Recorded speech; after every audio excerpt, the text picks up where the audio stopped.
Quand j'ai un nouveau jouet, est-ce que tu m'aimes plus? Cette question, posée innocemment par un enfant, résonne comme un cri du cœur dans l'esprit des parents. Derrière ce simple mot, jouet, se cache une inquiétude profonde. L'amour peut-il vraiment s'acheter? Trop souvent, les parents croient qu'offrir des cadeaux coûteux comblera le vide émotionnel laissé par leur absence. Pourtant, c'est dans ces instants de consommation que la véritable affection semble se ternir. Comment cette dynamique peut-elle influencer la relation parent-enfant et affecter le développement émotionnel de notre petit? Un samedi après-midi ensoleillé, une mère se tient devant une vitrine étincelante de jouets de luxe, hésitant entre un robot interactif aux yeux lumineux et une poupée qui semble presque réelle. « C'est pour toi, mon chéri !» s'exclame-t-elle en rentrant à la maison, le cœur battant d'excitation. Son fils reçoit le cadeau avec un sourire éclatant, mais au fond, il ne peut s'empêcher de se demander « Pourquoi maman n'est-elle pas là quand je joue ?» Malheureusement, ce moment festif se transforme rapidement en solitude lorsque la réalité des journées sans interaction s'installe. Les heures passent et le jouet coûteux devient un compagnon silencieux, révélant l'absence d'un lien véritable qui ne peut se mesurer par le prix d'un objet. Dans le regard de cet enfant, une lueur de tristesse se mêle à la joie d'avoir un nouveau jouet. Il ressent une profonde solitude, comme si ce magnifique robot, bien qu'impressionnant, ne pouvait remplacer les câlins, les rires partagés et les moments de complicité avec sa mère. Derrière son sourire se cache une question brûlante. « Pourquoi ne m'aimes-tu pas assez pour jouer avec moi ?» Cela crée un tourbillon d'émotions où l'enfant oscille entre l'espoir d'être aimé et la peur d'être oublié. Cette lutte interne, invisible aux yeux des adultes, souligne combien la véritable affection ne peut être compensée par des objets brillants. Il est crucial de comprendre pourquoi cette dynamique se produit. D'après des experts tels que Dan Siegel et les recherches menées par la Harvard Medical School, l'attachement entre un parent et un enfant est fondamental pour le développement émotionnel et social d'un petit. Lorsqu'un parent remplace l'attention par des cadeaux matériels, cela peut créer une illusion du lien affectif, tandis que l'enfant, paradoxalement, se sent encore plus isolé. Cette vacuité émotionnelle s'installe lentement, cultivant une dépendance aux objets coûteux pour se sentir aimé. Gisela Kaiser, spécialiste du développement parental, souligne que ces comportements peuvent entraîner des schémas relationnels déséquilibrés à long terme, où l'amour véritable devient synonyme d'échanges matériels au lieu de moments partagés authentiques. Marie, une mère de 2 enfants, a un jour réalisé que ses petits avaient plus de jouets que leurs amis, mais semblaient pourtant moins heureux.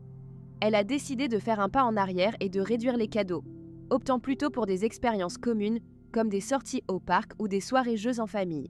La première fois qu'elle les a emmenés faire un pique-nique, leurs rires ont résonné bien plus qu'avec n'importe quel jouet. Ils ont créé des souvenirs qui étaient bien plus précieux. Un autre parent, Julien, a commencé à consacrer 1 heure chaque jour à jouer avec son fils après le travail. Au lieu d'acheter le dernier jeu à la mode, il s'est engagé à construire ensemble une maquette en bois. Non seulement ils ont tissé un lien solide, mais il a aussi constaté que son petit avait moins besoin de réclamer des choses matérielles pour se sentir aimé. Ces histoires inspirent et prouvent à qu'il est possible de redonner du sens aux relations parentales sans se tourner vers la consommation. Dans le parcours parental, il est facile de commettre des erreurs qui éloignent nos enfants plutôt que de les rapprocher. Voici quelques maladresses fréquentes à éviter pour favoriser un lien authentique. Un premier piège consiste à croire que les cadeaux matériels peuvent remplacer le temps passé ensemble. Cette idée, souvent ancrée dans nos habitudes, provient d'une volonté de bien faire. Cependant, il est essentiel de comprendre que ce dont un enfant a vraiment besoin, c'est d'une présence attentive et d'interaction significative.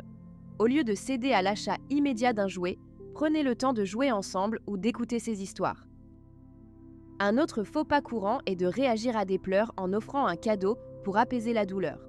Cela peut créer une association malsaine entre émotions négatives et récompenses matérielles.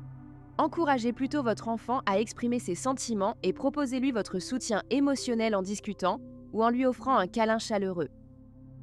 Enfin, penser que plus un cadeau est cher, plus il sera apprécié est une erreur. Une étude montre que les enfants attachent souvent plus d'importance aux expériences qu'aux objets matériels. Au lieu d'investir dans des jouets coûteux, envisagez des sorties en famille ou des activités créatives qui renforceront vos liens tout en nourrissant la curiosité et la joie de vivre de votre enfant. En prenant conscience de ces erreurs et en adoptant des alternatives saines, vous pouvez construire une relation fondée sur l'amour véritable et l'empathie. Il est temps de passer à l'action et de créer des liens authentiques avec votre enfant.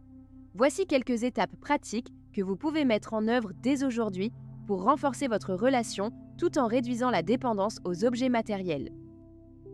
Consacrez un moment chaque jour pour jouer ensemble. Que ce soit un jeu de société, un puzzle ou une simple promenade au parc, ces instants partagés deviendront des souvenirs précieux gravés dans sa mémoire. Engagez-vous dans des activités créatives. Proposez des ateliers de bricolage ou de peinture où chacun peut s'exprimer sans jugement. Ces moments permettent non seulement d'explorer sa créativité, mais renforcent également le dialogue entre vous. Organisez des soirées familiales régulières.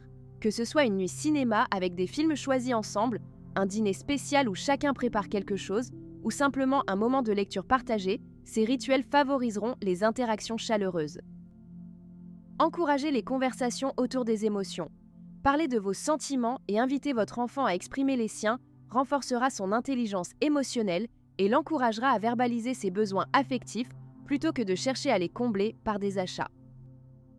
Créez une boîte à souvenirs. Rassemblez des objets qui évoquent des moments marquants vécus ensemble. Tickets de cinéma, dessins, photos, cela devient un symbole tangible de votre connexion émotionnelle. N'oubliez pas d'éteindre les écrans pendant vos moments en famille. Ce temps sans distraction permet d'être pleinement présent l'un pour l'autre et facilite la création d'un lien fort.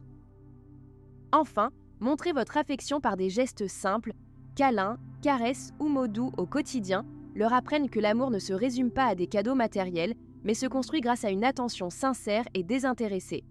En mettant en pratique ces étapes dès aujourd'hui, vous pourrez voir la relation évoluer vers une complicité plus authentique et gratifiante pour vous deux. Vous avez des questions qui restent en suspens?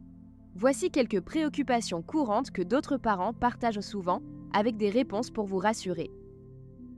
Que faire si mon enfant crie lorsque je refuse d'acheter un nouveau jouet? Les pleurs et les crises de colère peuvent être déroutants, mais rappelez-vous que c'est une façon pour lui d'exprimer sa frustration. Restez calme et validez ses émotions. Dites-lui que vous comprenez qu'il est déçu.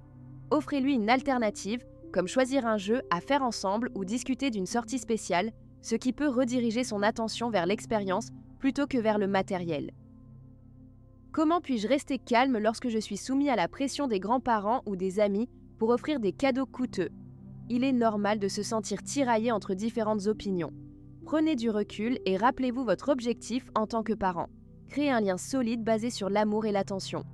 Exprimez vos valeurs quant à l'importance du temps passé ensemble plutôt que celui dépensé dans les magasins. En étant cohérent avec votre vision parentale, vous renforcez votre position. Et si mon enfant semble toujours insatisfait malgré mes efforts? Cette insatisfaction peut prendre du temps à diminuer, car chaque enfant a son propre rythme de développement émotionnel. Soyez patient et continuez à mettre en œuvre les pratiques évoquées précédemment, la régularité dans l'attention affective finira par porter ses fruits.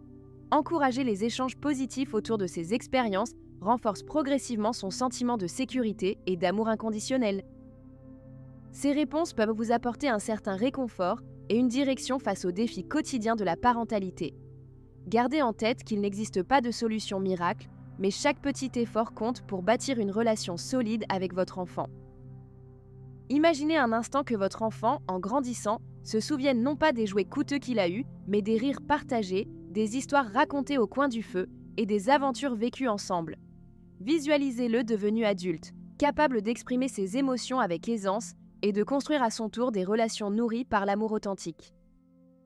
Chaque geste que vous posez aujourd'hui construit les fondations de ce futur radieux. Ces moments simples de connexion ne sont pas seulement précieux, ils forment le socle sur lequel repose la confiance et l'intimité entre vous et votre petit. En mettant en pratique une parentalité impliquée et aimante, vous sculptez non seulement des souvenirs inoubliables, mais aussi un héritage émotionnel durable. Alors, pourquoi ne pas commencer dès maintenant? Répondez aux besoins affectifs de votre enfant avec votre présence plutôt qu'avec des biens matériels. Chaque minute passée ensemble est une chance d'installer des valeurs d'amour et de partage qui évolueront avec lui tout au long de sa vie. Quelles belles histoires serez-vous en mesure de raconter demain? Si cet échange vous a touché et résonné en vous, pourquoi ne pas rester connecté? Abonnez-vous pour recevoir d'autres conseils pratiques, des histoires inspirantes et du soutien dans votre aventure parentale. Ensemble, cultivons un environnement où l'amour et les relations sincères priment sur les objets matériels.